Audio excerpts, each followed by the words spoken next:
E nós vamos iniciar nossa revisão. Aí, possivelmente, outros irmãos vão entrar e eles vão acompanhando aí a nossa retrospectiva, né, relativa à aula passada. Então, foi colocado aí na aula passada para vocês os nomes e símbolos do Espírito Santo nas Escrituras. E quando nós falamos desses símbolos, irmãos, do Espírito Santo nas Escrituras, nós sempre trabalhamos, né, com essa ideia de ter o quê? O Espírito Santo como aquele que aparece nas Escrituras simbolicamente, tendo alguns nomes. E às vezes as pessoas, por falta realmente aí de conhecimento, ele acaba por fazer algumas confusões na Bíblia. Então, quando nós falamos aí que, por vezes, alguma interpretação errada, não é que queremos aí desmerecer ninguém, mas pelo fato dos crentes, né, e aí principalmente a ala pentecostal e também a ala neopentecostal, as pessoas não são muito afeitas à pesquisa bíblica, né? O pessoal é muito de leitura, mas de pesquisa, de meditar, de entender, não são muitos que se preocupam. Então, é importante nós sabermos os símbolos do Espírito Santo e também os nomes, para quando nós chegarmos num texto, como nós lemos outro, né? E Deus, ele nos amou, né? Ou porque nós somos filhos, Deus enviou aos nossos corações o Espírito do seu Filho e clama, Abba, Pai. Então, quando a pessoa lê e Deus enviou aos nossos corações o Espírito do seu Filho, elas falam, mas que Espírito é esse? Pensa que é o Espírito no sentido do nosso espírito humano, né? Vamos pensar assim. A pessoa não entende que a lei está se referindo ao Espírito Santo. Então, nós precisamos saber esses nomes do Espírito Santo e esse símbolo para nós identificarmos esse Espírito Santo nas Escrituras. Então, ele tem vários nomes, né? Paracletos, Senhor, Consolador, Espírito Santo da promessa, são vários os nomes que vocês vão encontrar, e também aqui os símbolos. Então vocês têm aí o Espírito Santo representado pelo vento, mas é claro, toda a passagem bíblica você tem que levar em consideração o contexto. Não é porque você vê o vento lá na Bíblia que você vai falar, não, aqui é símbolo do Espírito Santo. É dependendo do contexto. Então, ao ler o contexto, você vai entender se ali está falando sobre o símbolo do Espírito Santo ou se é um vento comum. Nós temos também aí o fogo e nós temos aí a pomba tão conhecida, né, lá de Mateus 3. Então, primeiramente, nome do Espírito Santo no Velho Testamento, né? É o Ruach Elohim, que é o Espírito de Deus, o Ruach Yahvé, ou Ruach, ou Espírito, né, de Jeová, o Espírito do Senhor, Jeová, ele atuava aí na Bíblia, né, pairando sobre as águas, capacitando também as pessoas, apossando-se das pessoas para uma obra e um projeto que Deus tinha de realizar, ou haveria de realizar, ou na vida da pessoa, ou na vida do povo em comunidade, Israel, ou no seu projeto de salvação, porque está tudo interligado. Então, quando Deus realizava um projeto na vida da pessoa, esse projeto da vida da pessoa estava ligada ao projeto de Deus de salvação, tanto no Velho como no Novo Testamento. No outro termo, né, aqui que é o mais conhecido, que é o Ruach HaKodesh, que é o Espírito de Santidade, ou Espírito Santo, também muito conhecido, né? Ruach Adonai, que é o Espírito do Senhor. Esse também é muito conhecido. Espírito de Deus, Espírito Santo, Espírito do Senhor, Espírito do Senhor Jeová. Todos esses são os nomes pelas quais o Espírito Santo é conhecido. Vocês não precisam anotar, porque esse slide eu vou disponibilizar para vocês lá no grupo, tá? Então, símbolo do Espírito Santo no Velho Testamento, e nós vamos ver também no Novo Testamento. Nós temos aí o óleo da unção, o Espírito Santo ali na nuvem de glória, representando ali, né, a manifestação do Espírito de Deus, o Espírito Santo, né, ali relacionado à questão do óleo que os sumos sacerdotes os sacerdotes utilizavam ali no tabernáculo, principalmente para acender aí o menorá ou o candelabro. Então, este óleo, irmãos, ele tem essa conotação do símbolo do Espírito Santo como unção. Quando vocês leem textos que Deus ungiu a Davi e Deus ungiu através de Samuel a Saul, assim que eles foram ungidos, ou seja, derramado óleo sobre eles, o Espírito Santo se apossou tanto de Davi como também de Saul. Então as pessoas viam o óleo ali sendo derramado, e nesses casos o Espírito Santo descia e manifestava-se na vida da pessoa. Então, automaticamente, as pessoas associavam o óleo com a presença do Espírito Santo, claro, sempre dependendo do contexto.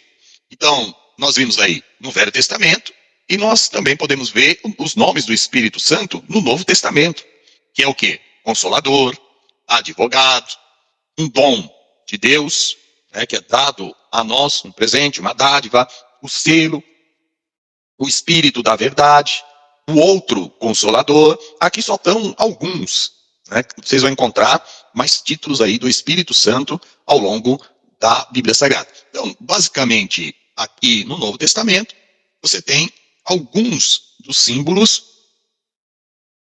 que nós encontramos ali também no Velho Testamento, né? O fogo, o vento, a pomba, e aqui o óleo da unção mais relacionado ao Velho Testamento. O Espírito Santo é quem distribui os dons espirituais para os cristãos, conforme descrito em 1 Coríntios 12, aí, do 7 ao 11. Que vai dizer, ora, a manifestação do Espírito é dada a cada um para o que for útil. Porque a um pelo Espírito é dada a palavra da sabedoria, e a outro pelo mesmo Espírito é dada a palavra da ciência. E o outro pelo mesmo Espírito, a fé, e a outro pelo mesmo Espírito os dons de curar, e a outro a operação de maravilhas, e a outro a profecia, e a outro o dom de discernir os espíritos, e a outro a variedade de línguas, e a outro a interpretação das línguas. Todos esses dons são dados para o quê? O aperfeiçoamento da igreja. Nós vamos ver que tem algumas correntes, algumas igrejas, alguns pensamentos teológicos que falam que os dons espirituais, eles pararam lá no período da igreja primitiva.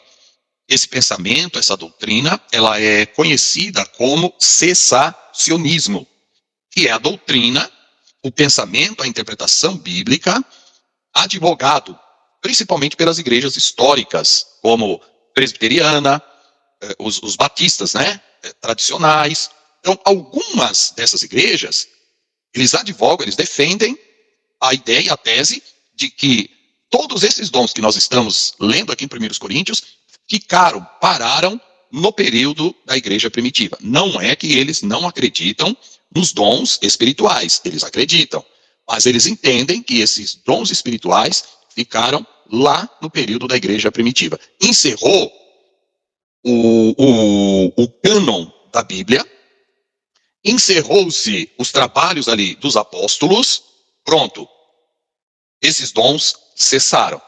E nós, pelo contrário, pentecostais, nós somos continuistas, ou seja, nós acreditamos que esses dons espirituais, eles estiveram lá na igreja primitiva, mas eles não cessaram, eles chegaram até os nossos dias.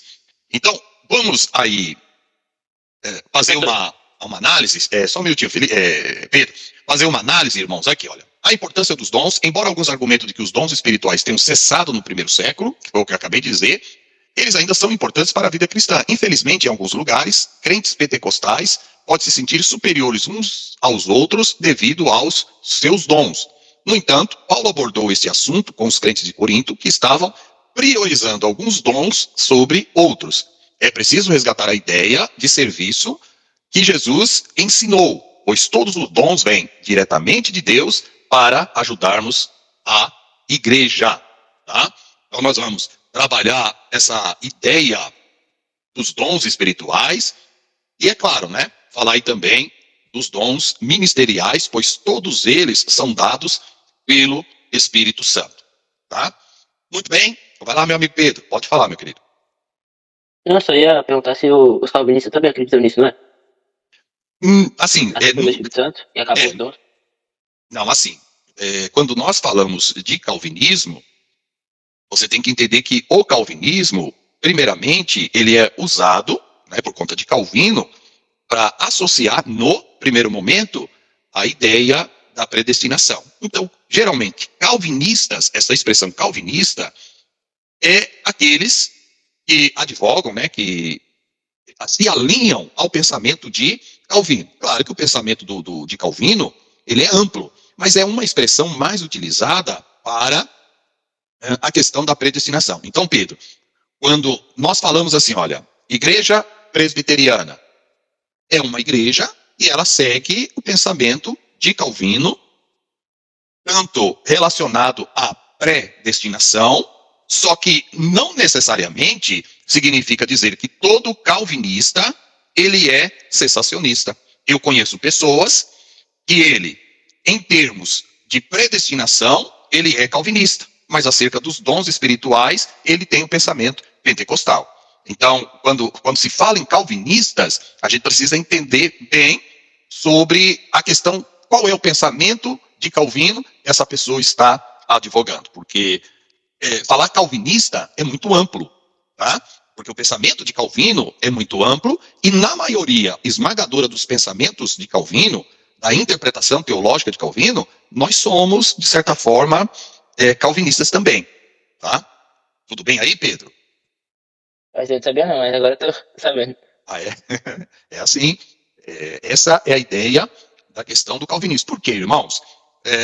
Nós vamos aprender lá na história da igreja, na Reforma Protestante, teve, assim, várias figuras importantes, mas as que mais nós falamos, as que mais se destacaram, foram Martinho Lutero e João Calvino. Então, o pensamento de Calvino, ou as pessoas que seguem o pensamento de Calvino desde a Reforma Protestante, são chamados calvinistas. Só que, é claro, Calvino, irmãos, ele foi um reformador protestante lá da Suíça, né, inicialmente, e ele, ao fazer aí o que nós chamamos, a liderar a Reforma Protestante, ele sintetizou o pensamento bíblico. Calvino, ele organizou, ele sistematizou o pensamento bíblico, de onde nós vemos aí, né, a questão da teologia sistemática. Então, quando Calvino ia falar sobre o Espírito Santo, ele fazia desse modo que nós estamos fazendo aqui. Vamos organizar o pensamento bíblico, a interpretação bíblica, numa disciplina chamada pneumatologia. Tá? Então, Pedro, não se preocupe, quando nós estudarmos a história da igreja, você vai entender bem acerca dessa questão calvinista. Tá bom? Mais alguma dúvida até aqui? Podemos avançar? Por mim pode. Sim. Ótimo. Então vamos avançar. Então, primeiramente, irmãos, o que nós devemos ter aí é sempre saber que os dons ministeriais e espirituais, eles foram dados para o aperfeiçoamento dos santos que compõem a igreja. Não é para nossa glória, não é para nossa exaltação, não é para nós usarmos ao nosso bel prazer, porque esse dom que Deus deu, e quando nós falamos dom, a palavra dom, caris, né, significa o quê? Presente, dádiva. Então Deus nos deu esse dom, mas com uma finalidade e com um propósito. Então todo dom, ele foi dado com um propósito. Então não é para nós acharmos que esse dom é para nós mesmos, como se nós pudéssemos, né, definir o que eu vou fazer com o dom ministerial, com o dom natural, com o dom espiritual que Deus deu. Os dons são para, como colocamos aqui, ó, os dons espirituais são habilidades e capacidades, preste aqui atenção, sobrenaturais que o Espírito Santo dá aos cristãos para poderem servir a Deus e ao próximo de maneira eficaz. Então, esses dons espirituais foram dados à igreja para que nós possamos servir a Deus de que forma? De forma eficaz. Tá bom? Então vamos lá. Deixa eu fazer então, antes de entrar nos dons, a gente fazer esse trabalhinho, porque o batismo com o Espírito Santo vocês estudam aí nas escolas dominicais, né, a depender aí da igreja, mas tem muito problema, irmãos.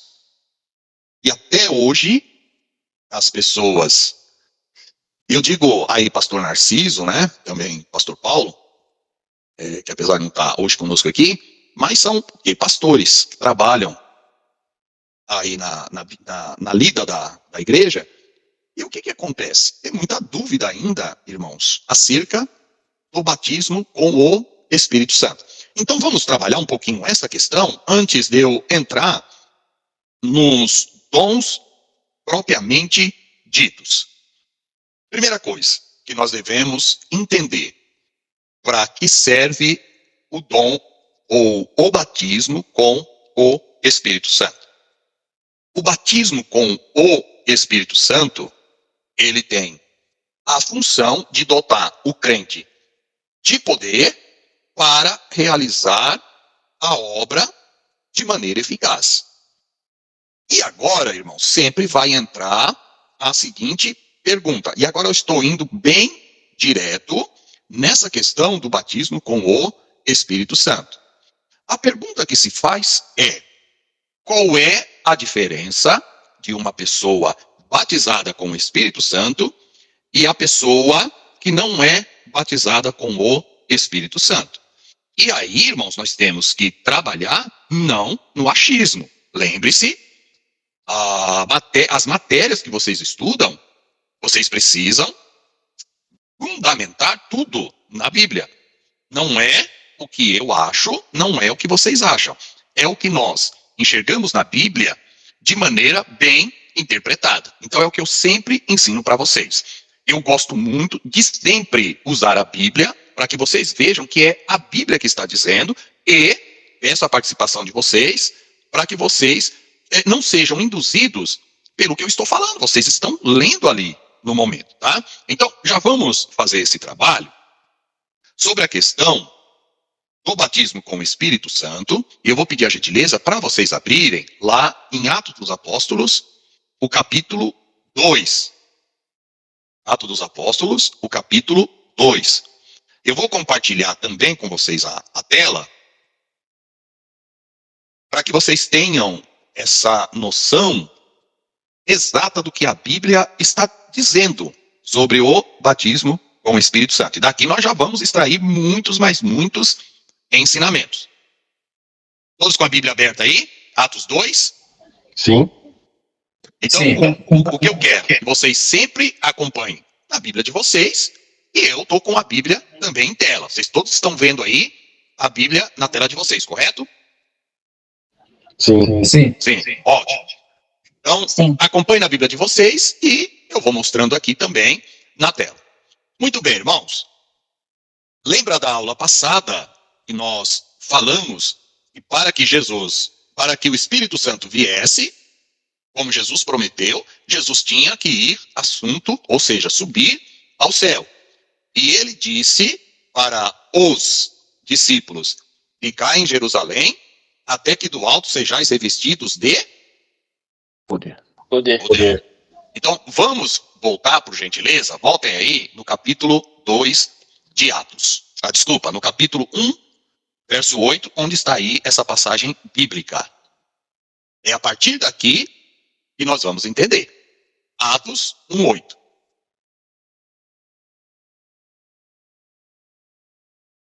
Todos aí, acompanhando Atos 1, 8? Sim. Sim. Isso, então vamos lá. Sim. Você está aqui, ó. Mas recebereis poder ao descer sobre vós o Espírito Santo, e sereis minhas testemunhas tanto em Jerusalém como em toda a Judeia e Samaria e até aos confins da terra. Então, a primeira pergunta que eu fiz aí sobre o batismo com o Espírito Santo é: qual é a finalidade do batismo com o Espírito Santo? A resposta está em Atos 1:8. Qual é a finalidade do batismo com o Espírito Santo, ou do dotamento de poder? Ser testemunha. Não é isso que vocês estão vendo aí? Sim. Sim. Tá? E aí quando eu pergunto, irmãos, é para saber se vocês estão olhando aí o texto e tendo a mesma interpretação. Quem enxergar coisa diferente pode interromper e fique à vontade. Então tá aqui, ó. Fiquem em Jerusalém até que do alto vocês sejam revestidos de poder para ser minhas testemunhas. Quando os discípulos recebem lá o batismo com o Espírito Santo, eles estão recebendo poder para ser testemunha de Jesus. Então, batismo com o Espírito Santo não é para o crente ficar falando língua estranha na igreja. O que eu quero dizer, isto não é a função primeira do batismo com o Espírito Santo. Nas nossas igrejas pentecostais, o Espírito Santo, ele impulsiona o coração das pessoas de tal modo que essas pessoas, irmãos, elas vão ter o quê? Nesse culto, né? Onde nós vemos ali a manifestação poderosa do Espírito Santo. Eles vão falar em línguas estranhas, porque ali é uma manifestação do quê? Do Espírito Santo. Mas não significa que o falar em línguas ou o batismo com o Espírito Santo tem essa função primeira, tem esse objetivo primaz de batizar, de que os crentes ficam falando línguas estranhas na igreja. Não, é para ser testemunha, tá? Muito bem, agora nós vamos entender aqui, ó, para que serve o batismo com o Espírito Santo? Qual é a função do batismo com o Espírito Santo? Eu gostaria que vocês respondessem conforme Atos 1:8. Dá uma olhada no texto. Ser testemunha de Jesus. Isso, testemunha de Jesus. E o fato de ser testemunha de Jesus, para ser testemunha de Jesus, eles precisavam do quê? Da virtude. Receber poder do Espírito Santo. Receber o poder do Espírito Santo. Isso. Então é isso que a Bíblia está falando para nós. Então vamos analisar, primeiramente, irmãos, o que significa a palavra poder. E é muito interessante esta palavra quando nós vemos ela no original grego. A palavra poder, irmãos, no original, agora eu vou ter que compartilhar com vocês de novo, tá? Não tem como, porque eu quero mostrar, eu gosto de mostrar para vocês, para quando vocês forem ensinar para alguém, vocês falam, de onde que você tirou isso? Não, tá na Bíblia, o professor mostrou onde? Mostrou para nós na Bíblia. Então deixa eu abrir aqui uma Bíblia para nós.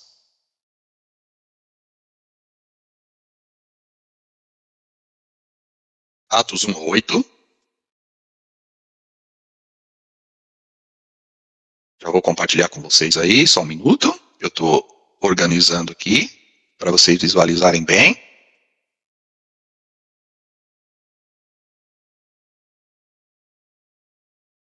Atos 1.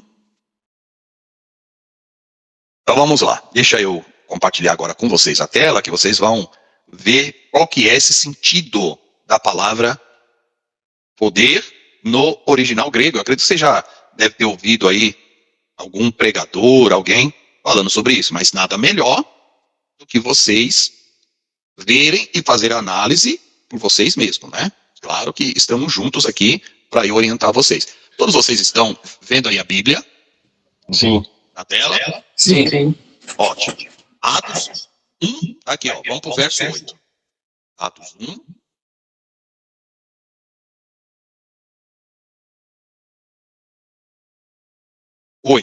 Estão vendo aqui? 8? Sim. Aí.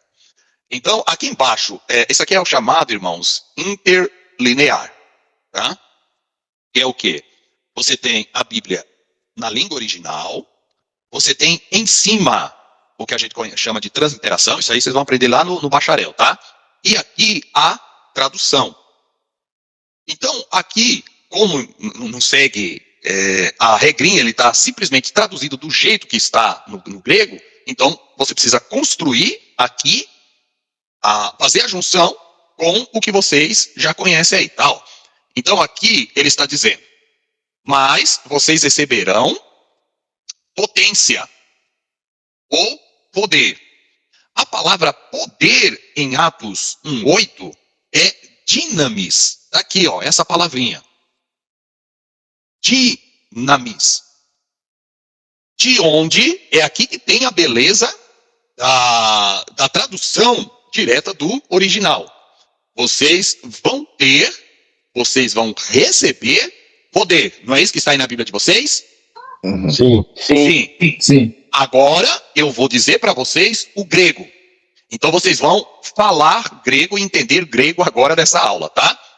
A palavra poder significa dinamis. Então, quando eu falar e perguntar aqui agora, o texto bíblico está dizendo, vocês receberão, ao invés de vocês dizerem poder, vocês vão falar a palavra dinamis, de onde foi traduzido a palavra poder. Tudo bem?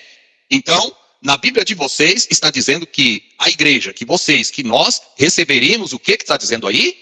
Dinamis. Dinamis. Muito bem.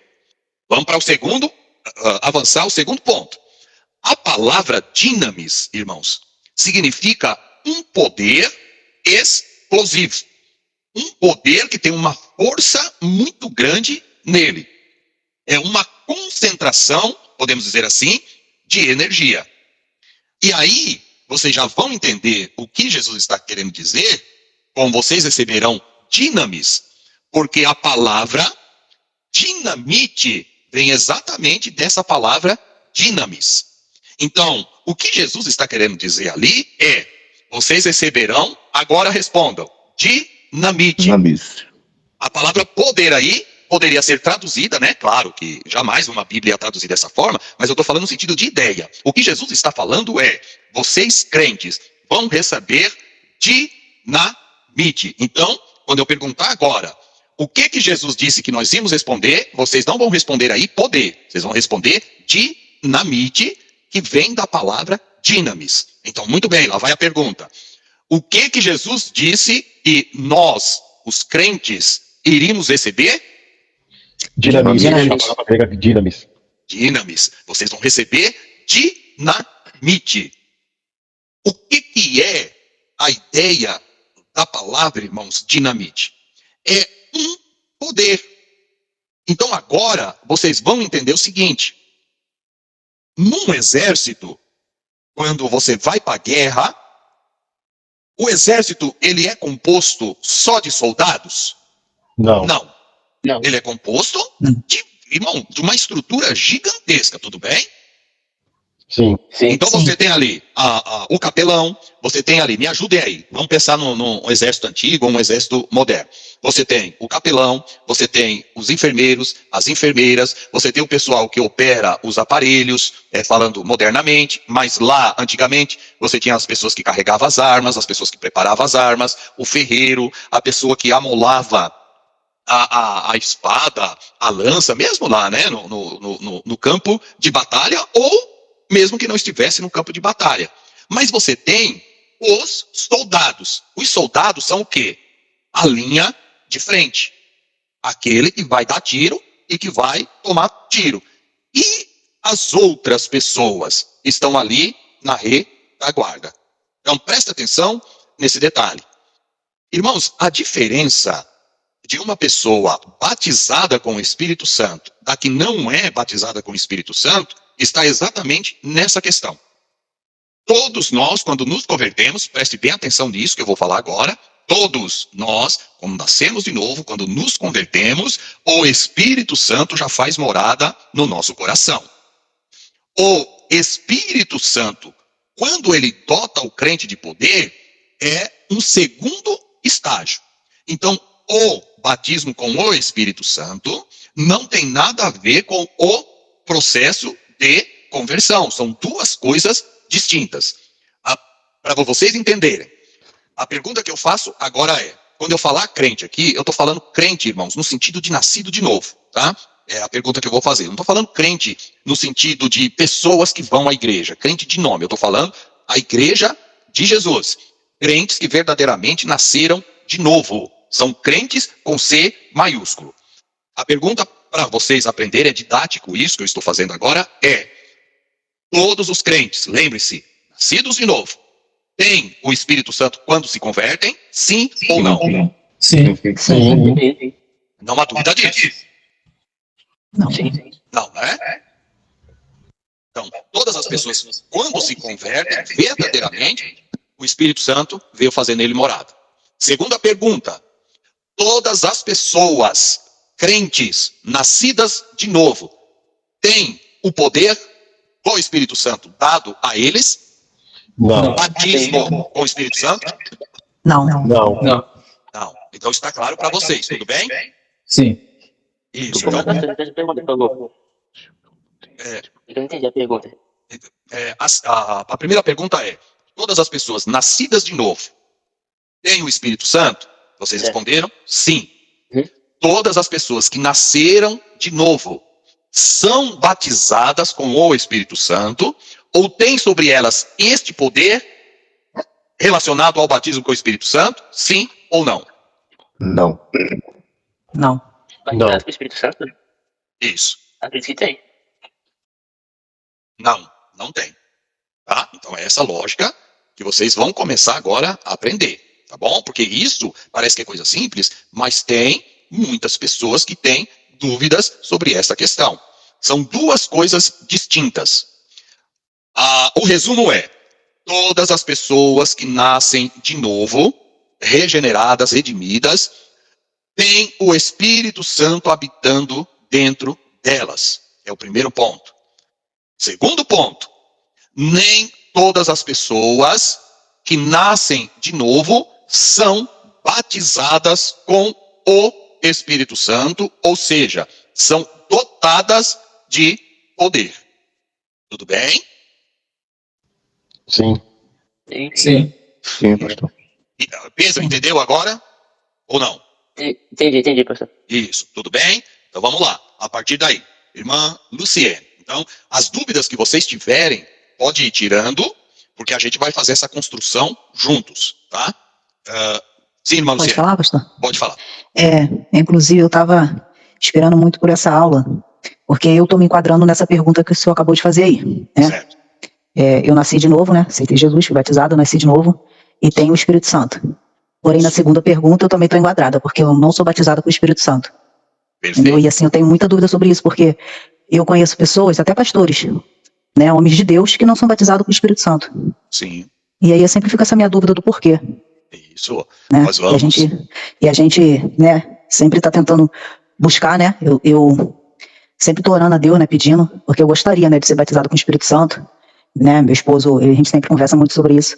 Mas até o momento, né, eu tenho o Espírito Santo, porém não sou batizada com o Espírito Santo. E conheço muitas pessoas assim também. Então eu tenho muitas dúvidas e creio que nessa aula o senhor vai esclarecer aí. Era isso. Pode ter certeza, irmã Luciene, não só a senhora, né? Mas tem crentes, eu vou usar a expressão, crentes de há muito tempo que estão na igreja, os crentes de maneira geral, têm muitas dúvidas acerca dessas questões, tá? Então, o fundamento, a base, para vocês entenderem todas as outras lições que nós vamos estudar aqui, por isso que eu falei para vocês, irmãos, se eu fosse vocês, eu não faltava nessas próximas aulas, tá? Que nós vamos aprofundar dons espirituais, batismo, falar em línguas, o porquê disso, o porquê daquilo. E um seminarista, principalmente se estudou na FATEBER, não pode sair com dúvidas acerca dessas questões, tá? Então Porque a vamos gente lá. fica muito naquilo, né? O porquê eu não, por que eu não? Isso. Então nós vamos trabalhar todas essas questões mostrando na Bíblia. Eu gosto Bíblia. Então vocês acompanhem. Quem não concordar comigo, fique à vontade para falar, pastor, não, eu não concordo com o senhor. Eu acredito que todas as pessoas que estão na igreja, elas têm o Espírito Santo morando no coração delas e também são batizadas. E aí, nós vamos para a Bíblia, tá? É essa que é a ideia. Falar, então, vamos ver o que a Bíblia diz.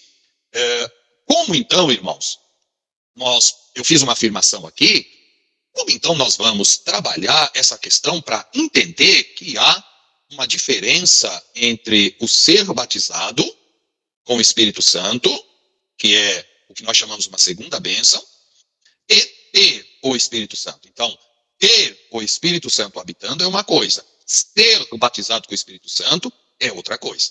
Vamos para o texto bíblico, para vocês pegarem toda a lógica. Deixa eu voltar aqui.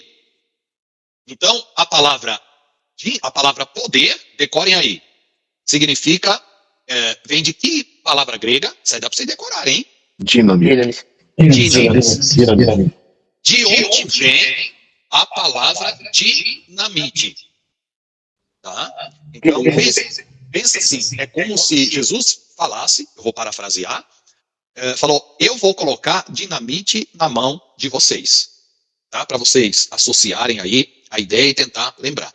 Então, muito bem, irmãos, as pessoas que são batizadas com o Espírito Santo, que recebem esse poder, que recebem a dinamite, é para ser testemunha. E aí, vocês vão ver uma segunda palavrinha aqui, ó. Testemunhas. Esta palavra, testemunhas, também, na língua grega, ela é mártires. Aqui, ó. Mártires. Vocês estão vendo aqui? Sim. Ó, mártires, Sim. testemunhas. Então lembra da palavra mártires. Então Jesus está dizendo assim, se nós fosse traduzir literalmente, e vocês receberão dinamite para serem os meus mártires. O que Jesus está querendo dizer aqui, irmãos, o porquê mártires é traduzido como testemunha, mas essa testemunha, associada à palavra mártires, ela tem um peso muito grande. Porque quando Jesus diz que nós vamos ser testemunhas dele, e esta palavra testemunha no grego é mártires, de onde vem o termo martírio? De onde vem mártir, que é a pessoa que morre em favor de uma causa? É exatamente isso que Jesus está querendo dizer. Olha, eu vou dar poder, né? O Espírito Santo vos dará poder. Eu vou colocar dinamite na mão de vocês para que vocês estejam preparados para se tornarem mártires. E o que são mártires? Pessoas que sofrem martírio. E o que é um martírio? É a morte de alguém por conta de alguma causa. O que Jesus está querendo dizer aqui, irmãos, olha a profundidade disso. Vocês vão receber poder para que, se for preciso, vocês morrerem em favor da minha causa, vocês morrerão. Pergunta que eu faço para vocês, com exceção de João. Todos os discípulos, com exceção de João, morreram na sua cama dormindo. Não foi isso que aconteceu? Não. Negativo. Não. Não. Como que eles morreram? Martirizado e cruel ainda. Martirizados.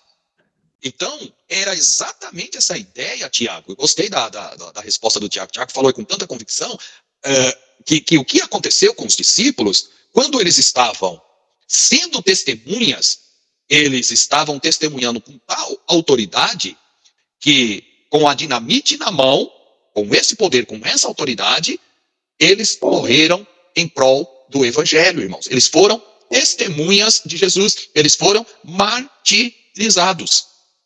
Então, este é o sentido de Atos 1:8. Serão minhas testemunhas, ou melhor, receberão poder, dinamite na mão, autoridade, para que, se for preciso, vocês testemunharem do meu nome através até da morte de vocês. Quando nós estudarmos história da igreja, vocês vão ver o que foi o início da igreja primitiva. O quanto os cristãos sofreram no início da igreja primitiva. Vai lá, Pedro. Pastor, eu gosto muito desse debate, né, que eu já falei. Aí eu tava vendo e eu também achava, esse texto também significava isso. Até um homem muito famoso, esse pastor já viu ele, que é Marcelo Hebraísta, e inclusive ele defende que no caso lá de, acho que Mateus capítulo 3 e Lucas capítulo 3 também, quando João fala que batizará com o Espírito Santo e com fogo, alguns acham que o fogo ali seria o falar em línguas. Aí eles levam que a evidência do batismo com o Espírito Santo é o falar em línguas. Aí eu não concordo, Purificação, né? Eu queria ver o lado do pastor aí. Como é que o pastor traduz o fogo? Isso. A ideia, o Marcelo Hebraísta eu conheço também. O Marcelo já pregou, eu dei o estudo uma vez e o Marcelo pregou na sequência. Conheço também. Ele tem o livro lá, né, do Salmo 23, não é isso, Pedro?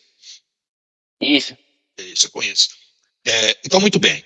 A ideia de fogo ali, ela está mais relacionada à purificação. E aí, quando nós falamos de dom do Espírito Santo, vai estar relacionado à questão, aliás, dom do Espírito Santo, né? Fruto do Espírito, a essa questão. Ali eu entendo, o Marcelo falou, é uma pergunta, Pedro, o Marcelo falou que a ideia ali é purificação ou não? Ele falou coisa diferente? Não, era um. É tipo assim, ele acredita que o fogo ali simboliza o falar em línguas. No caso, eu acredito ali que seria o juízo, né? Que o fogo simboliza o juízo, ser lançado fogo no lago de fogo e enxofre, etc. Mas o debate era se a evidência de você ser batizado com o Espírito Santo é o falar em línguas. Isso, Entendeu? nós vamos entrar nessa questão, porque eu defendo isso, que a evidência do ser batizado com o Espírito Santo é o falar em línguas. Eu defendo isso, tá? E eu defendo que a ideia de vos batizará com o Espírito Santo e com fogo, na verdade, irmãos, tem a ideia de purificação e também tem essa ideia do falar em línguas. Só que vai depender muito da interpretação que se coloca ali, tá? Mas nós vamos avançar e vamos entendendo aí pontos. Se eu não explicar isso, Pedro, você me recorde, tá bom? Então, nós estamos falando aqui, irmãos, e testemunhas aqui mártires, né? Ou seja, vocês têm que estar dispostos a, quando receberem poder, serem minhas testemunhas, que poderão até morrer por conta do testemunho que vocês darão. E foi exatamente isso que aconteceu com os discípulos, com exceção de João. Até aqui nenhuma dúvida? Então vamos continuar. Eu vou deixar aqui o texto, porque se a gente precisar, a gente vai voltar aqui, tá? Acompanhem aí na Bíblia de vocês o texto bíblico, irmãos, de Atos 2 agora. Então vamos lá para Atos 2. Pense no seguinte agora. Os discípulos, quando Jesus ressuscitou, Jesus ficou com eles 40 dias, Jesus estava sendo assunto ao céu, eles, neste período, já tinham se convertido, sim ou não? Se convertido, sido regenerado, nascidos de novo, sim ou não? Sim. Sim. Sim? Tem certeza? Pastor, Pergunta. repete a pergunta. Os discípulos, quando Jesus ressuscita, no período entre a ressurreição de Jesus e a descida do Espírito Santo. Tá? Então imagina, um dia antes do batismo com o Espírito Santo, um dia antes da descida do Espírito Santo, e imagina o domingo pós-ressurreição. Neste período, que vai aí contar mais ou menos 50 dias, os discípulos já haviam nascido de novo, regenerados, sim ou não? Sim, Não. sim, sim. Eu acho que não. Jesus ficou 40 dias ensinando e capacitando os discípulos. Se a gente for ver por esse lado, a gente diz que sim. Sim. Então, Jesus- vamos lá. Pastor, vai lá, pode falar. Jesus já tinha separado eles, né, para ser os seus discípulos, porém, eles ainda não tinham sido revestidos de poder. Mas eles, como o pastor acabou de ensinar aí, eu creio que eles já tinham o Espírito Santo, só não tinha o revestimento. É isso, mas a pergunta, presta atenção, não é se eles tinham o Espírito Santo ou não, a pergunta é se eles haviam nascido de novo. Acho que Não. sim, pastor. Creio que sim. Eu acho que Sim. esse Pentecoste ninguém tinha o Espírito Santo habitando. Não. É assim, eu não estou falando de habitação do Espírito Santo. Eu estou Eu entendi, falando, pastor. É só que Isso, nascido de novo tinha ou não? falado. Não tinha. não tinha? Então vamos lá. Juan, com base em que você entende, e claro, uma base bíblica, que eles não haviam nascido de novo nos 50 dias, vamos arredondar, que Jesus ficou com eles pós-ressurreição. Lembre-se sempre, pós-ressurreição. Porque eu acredito que eles tinham sido batizados pelo Espírito Santo, tanto que nós tínhamos olhado as capítulo 1 do versículo 8. Ser batizado pelo Espírito Santo no sentido de receber por completo, sabe? Tá, então, acho que, vamos lá, Pedro, eu vou tentar trabalhar um pouquinho mais contigo aí para a gente alinhar. Eu disse no início da aula que a conversão, vamos agora, né, usar esse termo, a conversão, o novo nascimento, não está relacionado com o batismo com o Espírito Santo. São duas coisas distintas. Um é o novo nascimento e o outro é o batismo com o Espírito Santo. Então, de novo, a pergunta é, a pessoa que nasce de novo, necessariamente ela é batizada com o Espírito Santo, sim ou não? Não. Não. Não. Pedro? Vamos lá. Não, ótimo. Segunda pergunta. A pessoa que nasce de novo. E aqui é um caso muito específico, tá? O Espírito Santo convence ela do pecado, da justiça e do juízo. Tudo bem? Amém. Concordam, né? Então vamos lá. Jesus, quando ele diz, eu vou enviar outro consolador, eu expliquei para vocês, por que ele fala outro? Porque enquanto ele estava com os discípulos, ele era o consolador. Sim ou não? Sim. Sim. Sim. Sim. Ótimo. Quando Jesus sobe, ele manda o outro consolador, que é o Espírito Santo. Então eu já vou direto agora na resposta, tá? Nesse período de 50 dias que compreende a ressurreição de Jesus e o envio do Espírito Santo, quem era o consolador nesse período? Jesus. Óbvio, Jesus. Jesus.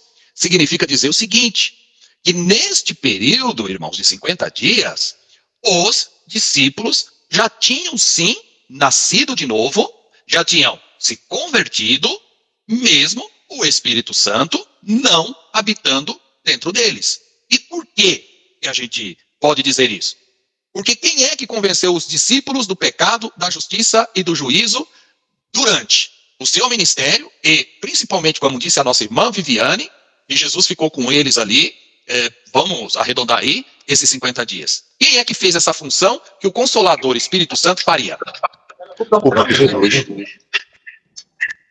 Alguma dúvida sobre isso? Não. Não. Não. Pedro, você entendeu agora a lógica? Pastor, eu tinha esquecido desse detalhe que você tinha falado. Isso, não, mas... E acredito que eu não pensava, tipo assim, eu não tinha esse conceito de que a pessoa...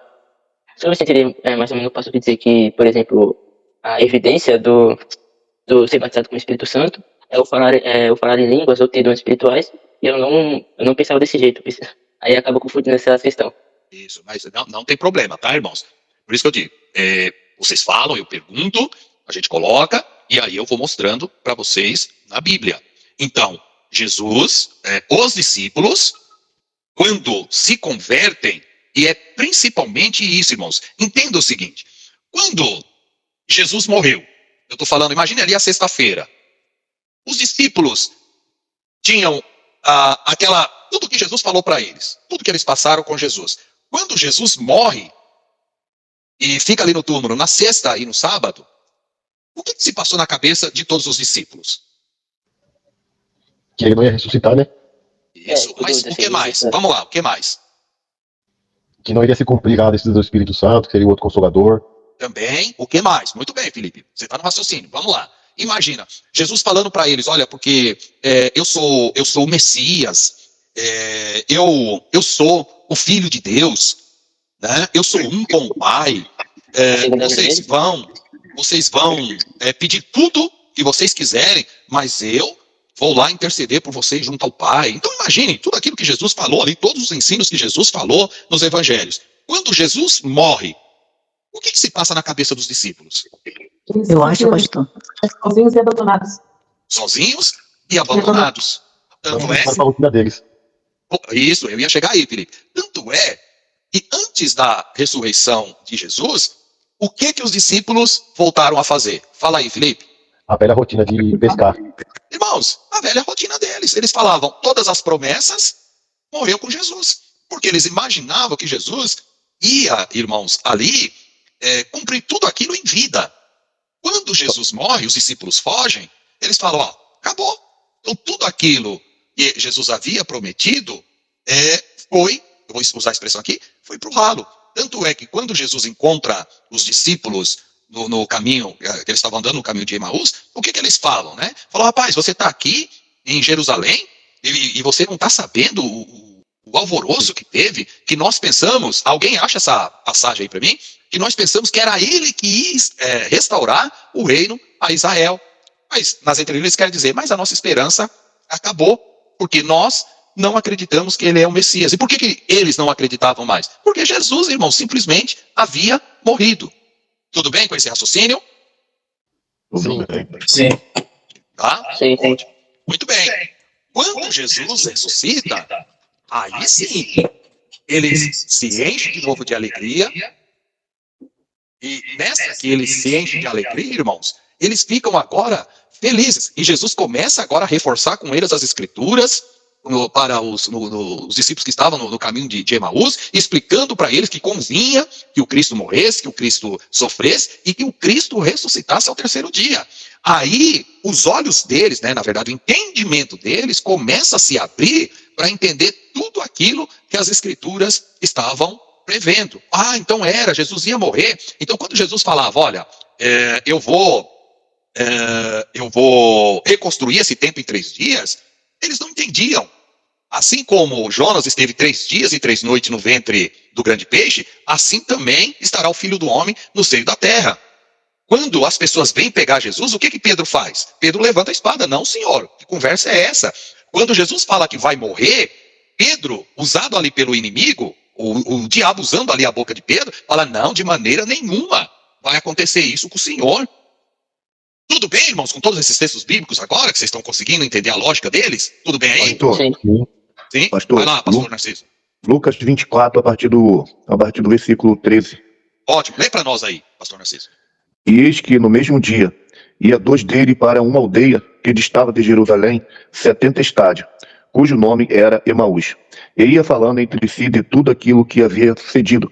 E aconteceu que, indo eles falando entre si e fazendo pergunta uns aos outros, o mesmo Jesus se aproximou e ia com eles. Mas os olhos deles estavam como fechados, para que o não conhecesses. E eles lhe disse, que palavras são essas que, caminhando, trocais entre vós? E por que estás triste? Respondendo um, cujo nome era Cleopas, disse-lhe, és tu só peregrino em Jerusalém? E não sabeis as coisas que nela têm sucedido nesses dias? E ele lhe perguntou, quais? E eles lhe disseram, as que dizem a respeito a Jesus, o Nazareno, que foi um profeta poderoso em obras e palavras diante de Deus e de todo o povo. E como os principais dos sacerdotes, os nossos príncipes, o entregaram à condenação da morte e o crucificaram. E nós esperava que fosse ele o que remisse a Israel. Mas agora, com tudo isso, é já hoje o terceiro dia, desde que essas coisas aconteceram.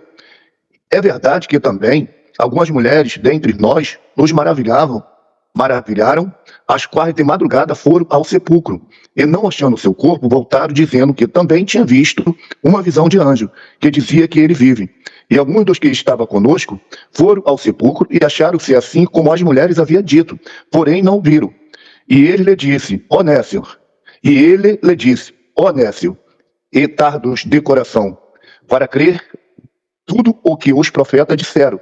Porventura, não convinha que o Cristo padecesse essas coisas e entrasse na sua glória? E começando por Moisés e por todos os profetas, explicava-lhe porque dele se achava em toda a escritura. E chegando ao de... Tá ótimo. Alguém tem alguma dúvida sobre essa questão? Não. Não. Tá claro. Ou seja, quando Jesus morre, a esperança, irmãos, morreu. É o que os 2 discípulos disseram. Falaram, nós achamos que era ele que ia remir, né? Ou seja, salvar, trazer de novo o reino para Israel. Nós achamos que ele era o Messias, mas a nossa esperança morreu. Olha, tem alguém aí dizendo, né? Ainda que umas mulheres falaram que ele ressuscitou, alguns dos discípulos falaram que viram lá, mas, na verdade, é como se eles estivessem dizendo, não acreditamos, nós estamos indo embora. A nossa esperança morreu. Então, era isso que aconteceu com todos os discípulos. Lembra que quando Jesus ressuscita, Pedro pega as redes, né, junto com Tiago, e fala, vamos pescar. Pedro voltou para o que ele era, o que o Felipe falou aqui. Voltou para o seu cotidiano, falou, gente, tudo aquilo que nós passamos 3 anos e meio, as maravilhas que nós vimos, morreu, acabou, vamos continuar a nossa vida. É por isso que, pós-ressurreição, agora eles falam, nossa esperança ressuscitou. A morte, a nossa esperança que morreu, ressuscitou novamente. Eles se maravilharam, eles se alegraram. A partir daí, e eles verdadeiramente se converteram e nasceram de novo. Porque Jesus, o Consolador, nesse período, é o que convenceu eles das Escrituras, de tudo quanto ela dizia. Irmãos, alguma dúvida sobre isso, por favor? Não. E Não. pastor, também referente ao que o Narciso leu, Jesus até chamou ele de nécios, né? Que é tipo pessoas que são Tolos. diferentes. Então, Ali, tolos, né? Nécio significa tolos. Fala, gente, eu falei para vocês, e vocês ainda não entenderam que eu falei que ia ressuscitar ao terceiro dia, e Jesus falou quantas vezes, irmãos, isso, que ele ia ressuscitar ao terceiro dia, mas eles ainda não conseguiam entender. Só foi após a ressurreição de Jesus que os olhos deles se abriram. Agora sim, nós entendemos tudo. Aí, o coração deles se abriu totalmente para a palavra e pela palavra. Hein, Pastor, Sim? pode falar, presbítero. Pode falar.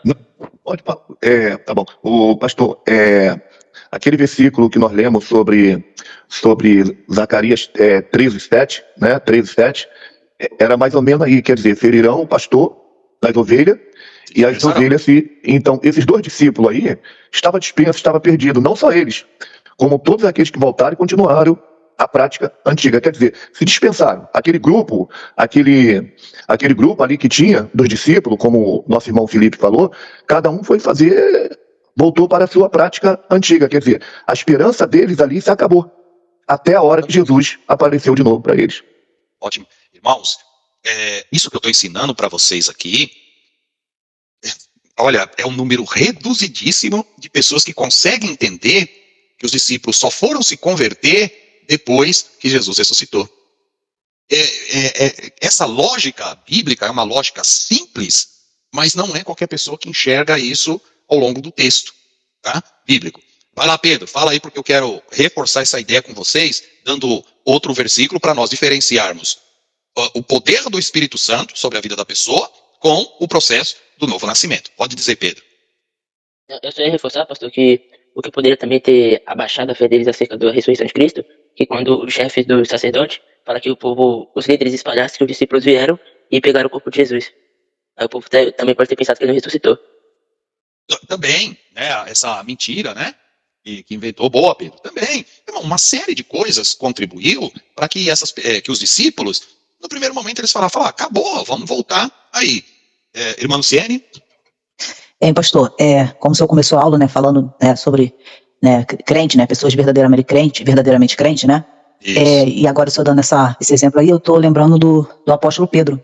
Pedro, nós vemos na Bíblia que ele era uma pessoa, né, enquanto caminhava com Jesus, né, Jesus 100% homem, 100% Deus.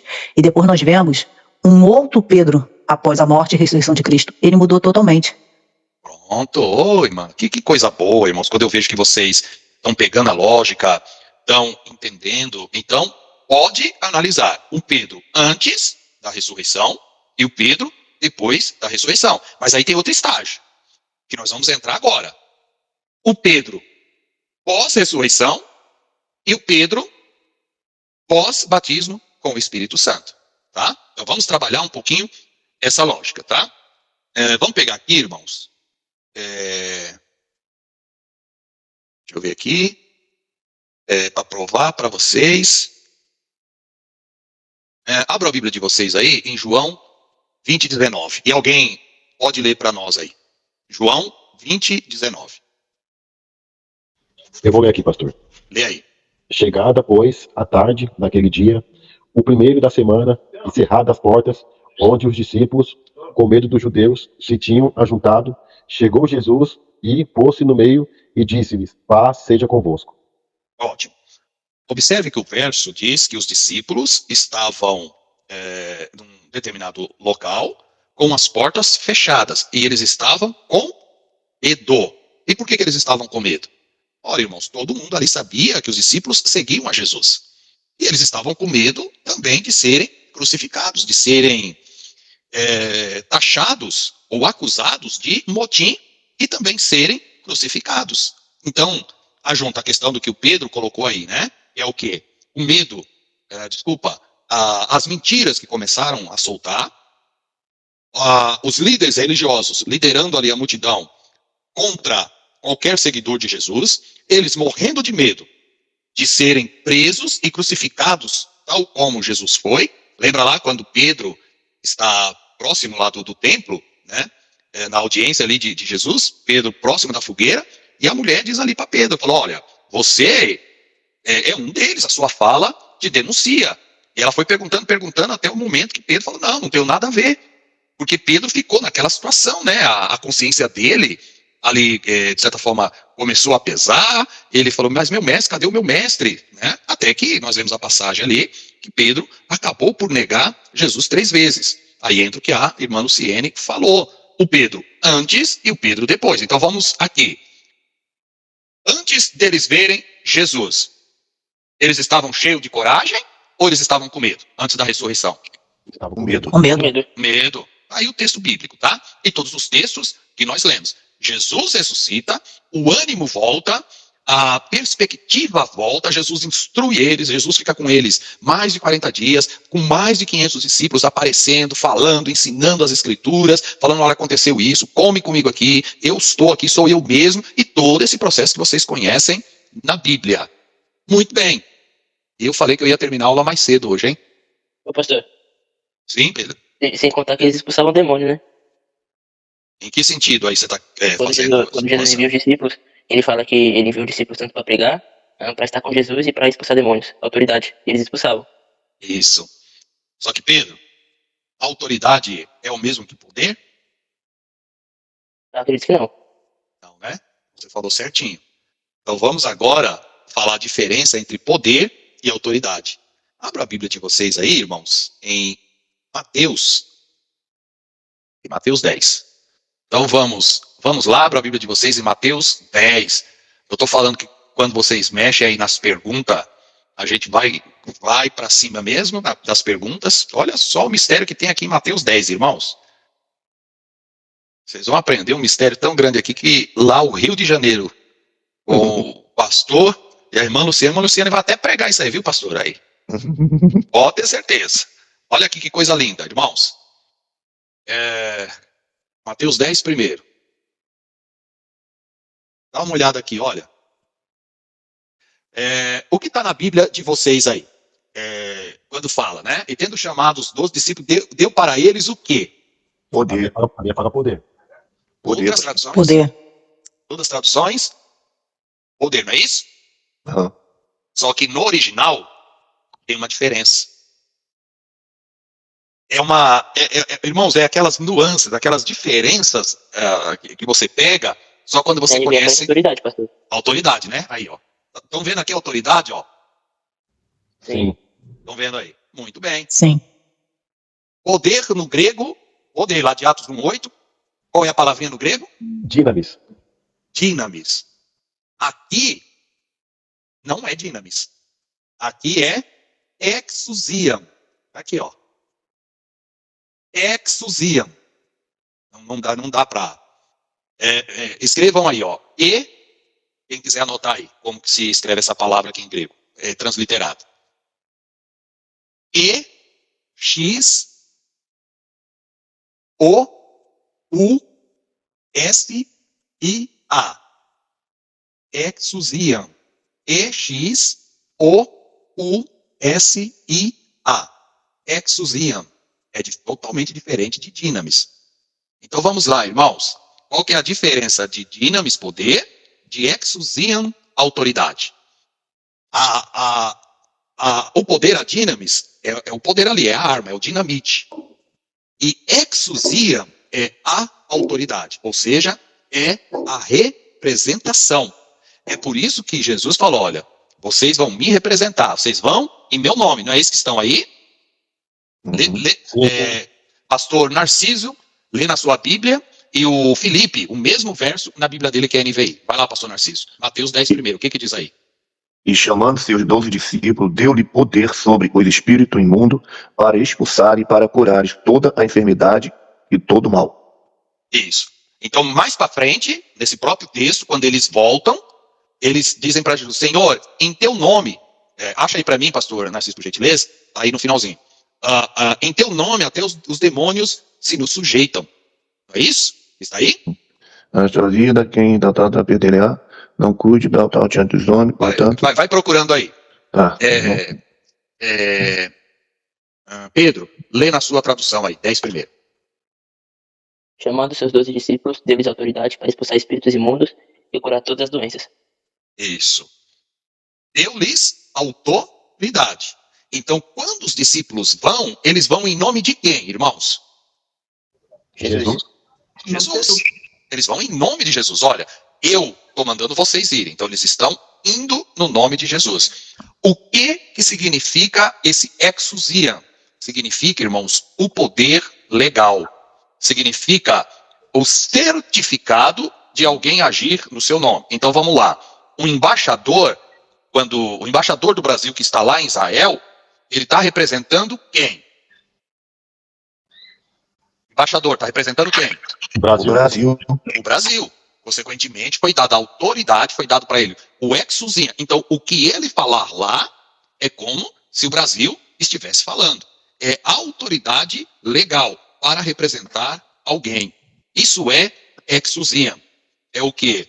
É o ministro, é o representante de alguém, com autoridade de alguém. Então, quando um oficial de justiça bate na sua porta aí para te entregar uma intimação, ele está agindo em nome de quem? Da polícia? Não, do juiz. Do juiz. Né?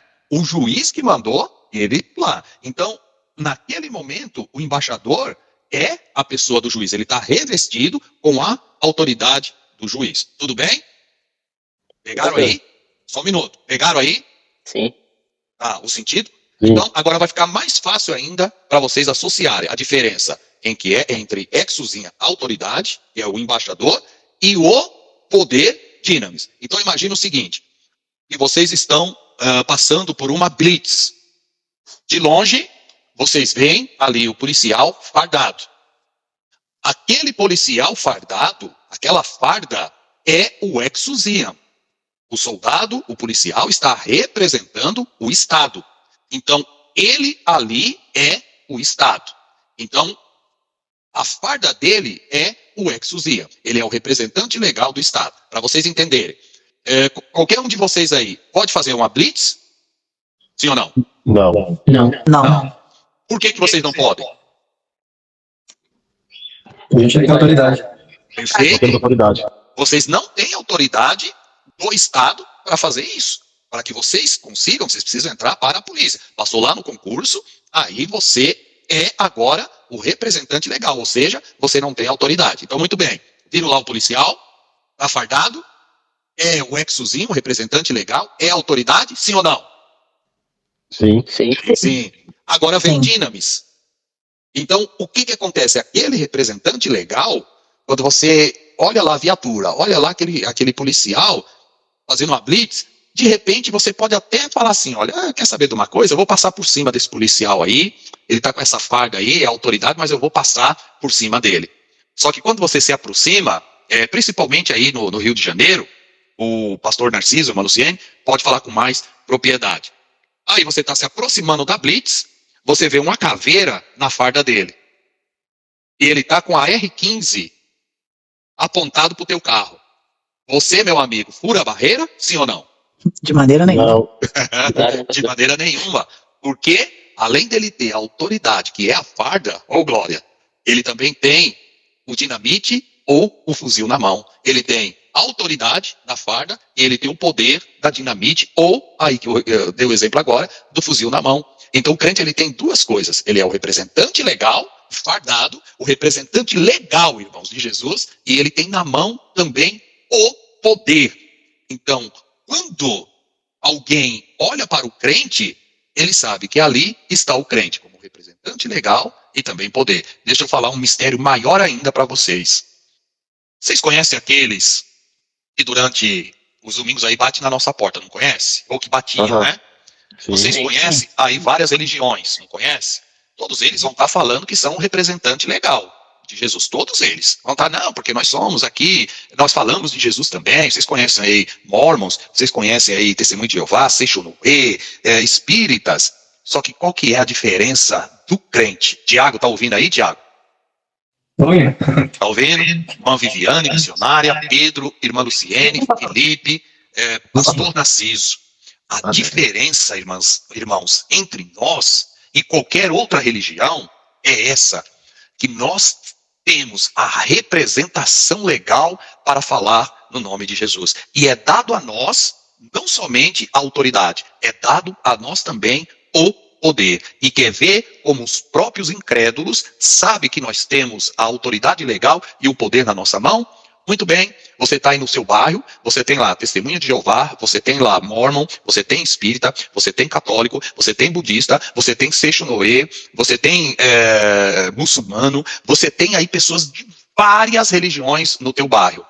Mas quando o diabo se manifesta lá numa pessoa, quem eles mandam chamar? Responda para mim.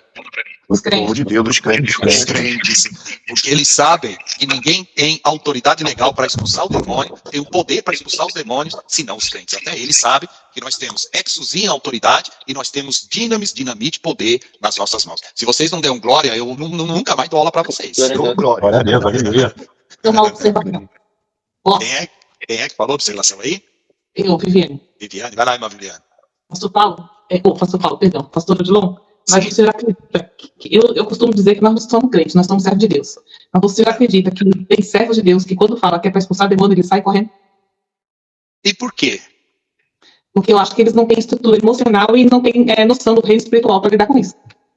Mais ainda, irmã Viviane, é onde nós vamos chegar. Sabe por que tem medo de expulsar o demônio? E Porque podem muitos não reparar, acreditam. irmãos, é a questão do poder. É o revestimento. Uns são batizados com o Espírito Santo, mas não têm essa consciência de que na mão dele tem dinamite. Outros não são batizados com o Espírito Santo e têm medo de expulsar. Outros, que são aqueles que vão para cima, ele fala, eu tenho a dinamite na minha mão e eu vou em nome de Jesus, porque eu não vou no meu nome. Eu sou o representante legal de Jesus. Então ele vai lá, expulsa o demônio pela autoridade e pelo poder dado a ele.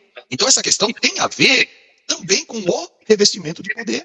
Porque se você não for revestido de poder, você vai temer expulsar. Você vai temer confrontar ali com o diabo, mesmo sendo crente, mesmo sendo nascido de novo, mas você vai temer porque você ou não é batizado com o Espírito Santo, ou se é batizado com o Espírito Santo, não tem noção de que você tem esse poder e essa delegação legal dada por Deus. Tá Pastor, bom?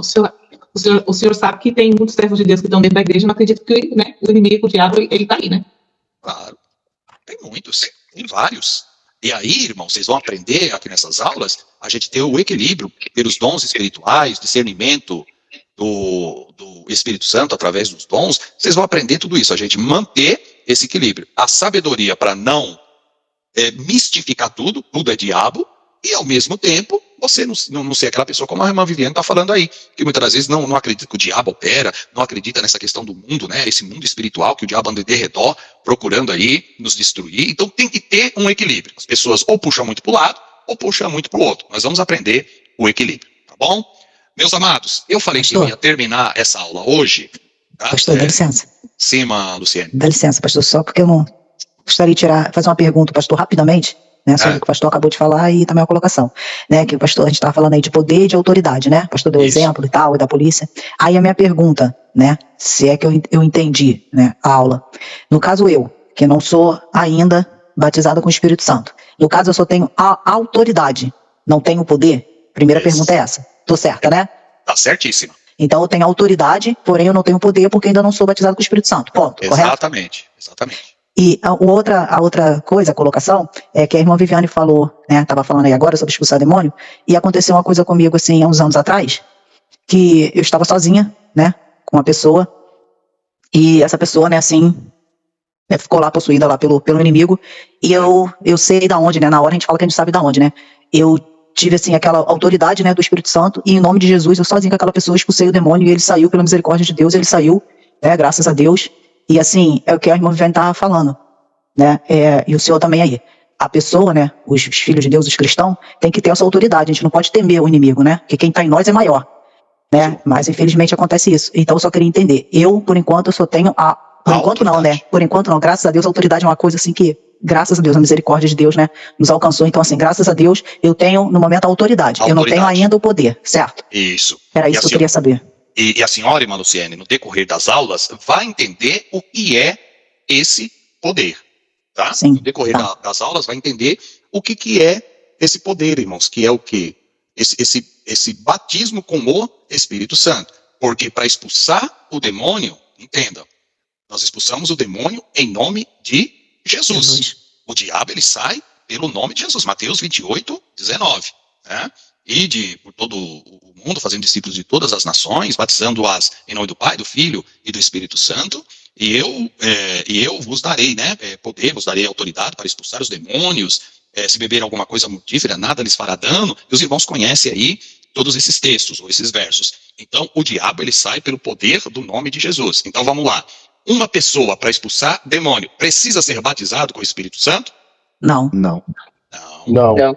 Claro que não, exatamente. Porque o diabo, ele sai em nome de Jesus, que foi o que aconteceu aí no exemplo, né, na experiência que a nossa irmã Luciene teve. Não precisa, porque o diabo, ele sai em nome de Jesus. O poder dado é o quê? Dinamis, que é a capacidade, essa capacitação geral já é uma outra coisa, tá bom? Então, por hoje é uma introdução aos dons espirituais, e eu estou falando aí de início sobre o batismo com o Espírito Santo. Aula que vem nós continuamos a falar sobre o batismo com o Espírito Santo, e quando nós entramos nos dons espirituais, aí fica mais fácil.